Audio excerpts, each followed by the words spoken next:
Hello student, good evening. मैं doctor Surendra Kumar. आज हम लोग सिक्योरिटी काउंसिल अर्थात सुरक्षा परिषद पर चर्चा करेंगे कि सुरक्षा परिषद है क्या। आज हम लोग इस पर पूरा विस्तार पूर्वक चर्चा करेंगे और यह टॉपिक बहुत ही इंपॉर्टेंट है और लड़कों को ये लगता है कि ये टॉपिक बहुत भारी है। आज मैं सुरक्षा परिषद को इतना आसान तरीके से आप लोगों को बताऊंगा कि आप लोग इसके बारे में बहुत अच्छे ढंग से जान जाएंगे। तो आप लोग वीडियो के अंत तक जरूर बने रहेंगे। तो चलिए हम लोग देखते हैं कि सुरक्षा परिषद सिक्योरिटी काउंसिल है क्या। यह सत्य है कि सभ्यता संस्कृति का प्राण यह सत्य है कि सभ्यता संस्कृति का प्राण एक कच्चे धागे से लसक रहा है और किसी भी क्षण तृतीय महायुद्ध के गर्त में सारा संसार, समस्त मानव, सारी सभ्यता, संपूर्ण संस्कृति के डूब जाने का भय है। फिर भी यूएनओ की सिक्योरिटी काउंसिल अर्थात सुरक्षा परिषद आशा की एक ज्योति जगाए हुए है। मैं फिर एक बार कह दूं कि यूएनओ की सिक्योरिटी काउंसिल अर्थात सुरक्षा परिषद आशा की एक ज्योति जगाए हुए है। यही कारण है कि अभी तक तृतीय विश्व युद्ध नहीं हुआ है। सुरक्षा परिषद एक ऐसी संस्था है जो बराबर कार्य करती रहती है। इसमें दो प्रकार के सदस्य होते हैं। सुरक्षा परिषद में कैसे होते हैं? दो प्रकार के सदस्य होते हैं। एक अस्थायी होता है जो परमानेंट होता है। 5 सदस्य इसमें परमानेंट सदस्य हैं। सुरक्षा परिषद में 5 सदस्य परमानेंट सदस्य हैं। वह कौन कौन से हैं? नोट करते जाइएगा। अमेरिका, ब्रिटेन, फ्रांस, चीन एवं रूस। ये 5 सदस्य, आपको 5 देश इसके अस्थायी सदस्य हैं। उसके बाद आप चलाइए दूसरा अस्थायी टेम्पररी सदस्य। टेम्पररी मेंबर्स को कितने हैं? तो टेम्पररी मेंबर्स 10 हैं। ठीक है, टोटल मिलाकर 15 सदस्य इसमें कार्यरत हैं। ठीक है, अब हम लोग आगे देखते हैं कि 10 अस्थायी सदस्यों का चुनाव कौन करता है। तो 10 अस्थायी सदस्यों का चुनाव महासभा अर्थात जनरल असेंबली अपने 2/3 बहुमत से करती है। कितने तरह से करती है? महासभा अपने 2/3 बहुमत से करती है और उनकी सदस्यता की अवधि 2 वर्षों की होती है। कितने वर्षों की होती है? इनकी सदस्यता की अवधि 2 वर्षों की होती है। अस्थायी सदस्यों का चुनाव करते समय देखा जाता है कि उन राज्यों ने अंतरराष्ट्रीय शांति कायम करने में कहां तक योगदान किया है और राष्ट्र संघ के उद्देश्यों को कहां तक योगदान दिया है। ठीक है, और राष्ट्र संघ के उद्देश्यों को कहां तक माना है। साथ ही उनकी भौगोलिक स्थिति का भी ख्याल रखा जाता है। ठीक है, बड़े राष्ट्रों के बीच एक समझौता हुआ जिसके अनुसार यह निश्चित हुआ कि लैटिन अमेरिका से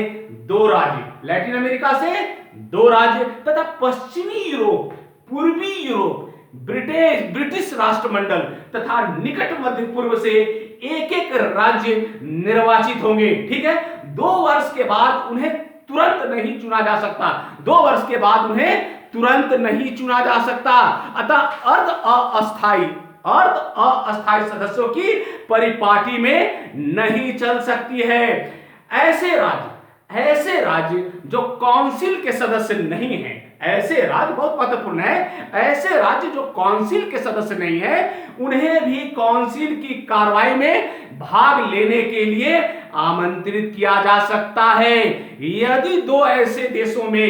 यदि ऐसे दो देशों में विवाद होता है तो उन दोनों राष्ट्रों में प्रतिनिधियों को आमंत्रित किया जाता है। वे सिक्योरिटी काउंसिल की कार्रवाई में भाग ले सकते हैं लेकिन मतदान में भाग नहीं ले सकते हैं। ठीक है, वो भाग जरूर ले सकते हैं लेकिन जब मतदान की बारी आ गई तो वो भाग नहीं लेंगे। ठीक है, सिक्योरिटी काउंसिल का अध्यक्ष प्रति माह, आपको मैं फिर बता दूं कि सिक्योरिटी काउंसिल अर्थात सुरक्षा परिषद का अध्यक्ष प्रति माह अंग्रेजी वर्णमाला पद्धति के अनुसार बदलता रहता है। यदि अध्यक्ष की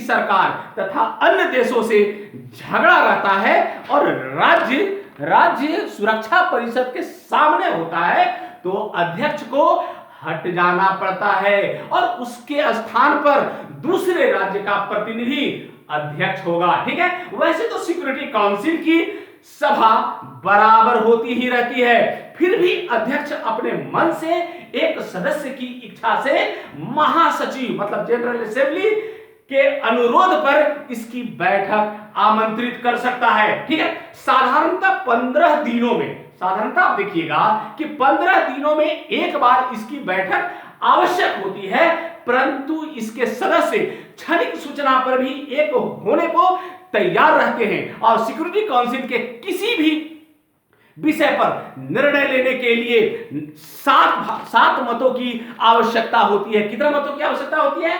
7 मतों की आवश्यकता होती है। विषयों को 2 भागों में बांटा जा सकता है। जब ये पूरे प्रकरण को हम देखेंगे तो इसमें विषय को 2 भागों में बांटा जाता है।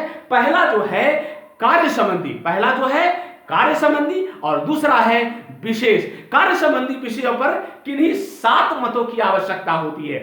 कार्य संबंधी विषयों पर किन्हीं 7 मतों की आवश्यकता होती है, पर विशेष विषयों पर किन्हीं 7 मतों में से 5 सदस्य राज्यों को एक मत होना आवश्यक है। कितना होना है?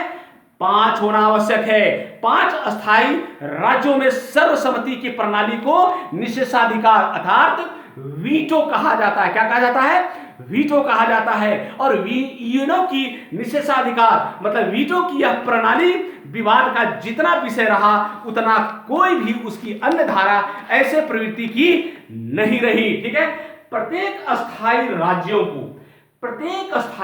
को वीटो का अधिकार है। क्या प्राप्त है? प्रत्येक अस्थायी सदस्यों को वीटो का अधिकार है और एक जनरल असेंबली ने राज्यों की समानता के सिद्धांत को स्वीकार किया है और दूसरी ओर सिक्योरिटी काउंसिल में स्वीकार कर लिया गया कि कुछ ऐसे राज्य हैं जो अपनी शक्ति, भौगोलिक स्थिति आदि के कारण विशेष महत्व रखते हैं। ठीक है, सुरक्षा परिषद समिति के अध्यक्ष से कार्य संपादित करती है। सुरक्षा परिषद समितियों के माध्यम से कार्य करती है। किसके माध्यम से कार्य करती है? समितियों के माध्यम से कार्य करती है। और सैनिक अधिकारी समिति शांति बनाए रखने के लिए उसकी सैनिक जरूरतों, उसके अधीन सेना के निर्देशन, अधिकारियों के नियमन और सेना तथा हथियारों में कमी की संभावना जैसे प्रश्नों पर सिक्योरिटी काउंसिल को परामर्श देता है। ठीक है, एवं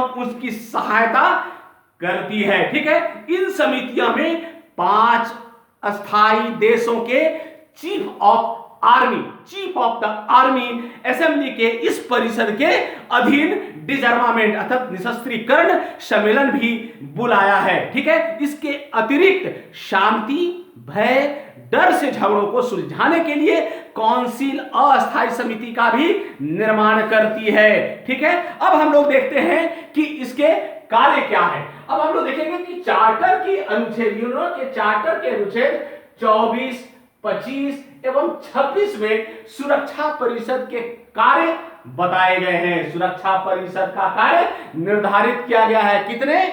24, 25 एवं 26 चार्टर 24, 25, 26 में। पहला क्या है? पहला है यूएनओ के उद्देश्यों एवं उसूलों के अनुसार अंतर्राष्ट्रीय शांति एवं सुरक्षा बनाए रखना। पहला क्या है? यूएनओ के उद्देश्यों एवं उसूलों के अनुसार अंतर्राष्ट्रीय शांति एवं सुरक्षा बनाए रखना। ठीक है, दूसरा है ऐसे किसी भी झगड़े या स्थिति के बारे में जांच पड़ताल करना जिससे राष्ट्रों के बीच संघर्ष पैदा होने का खतरा हो। ठीक है, तीसरा आ जाइए, झगड़ों को निपटाने के लिए उपायों या समझौता की सिफारिश करना। उसके बाद चौथा है हथियारों के नियमन के व्यवस्था के बारे में योजनाएं तैयार करना।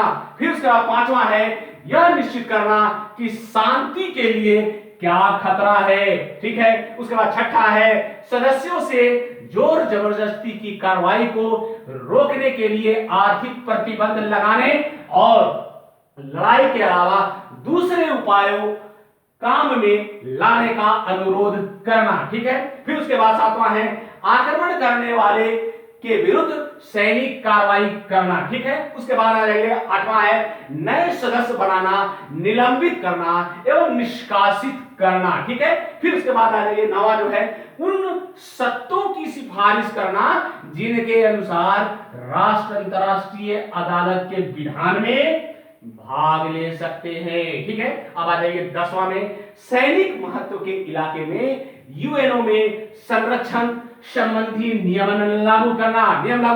उसके बाद आ जाइए 11 में, महासभा में वार्षिक और खास प्रतिवेदन पारित करवाना। फिर उसके बाद चलाइए 12 में एंड लास्ट, अंतरराष्ट्रीय न्यायालय के न्यायाधीशों के निर्वाचन में भाग लेना तथा महासचिव का मनोनयन करना। ये सारा चीज आपको महासभा में देखने को मिलती है, जो हम लोग ये सारे सुरक्षा परिषद में जो हम लोग देखते हैं, सुरक्षा परिषद के जो कार्य निर्धारित किए गए हैं, ठीक है। यूएनओ के समक्ष आज सबसे बड़ा प्रश्न सुरक्षा परिषद का है।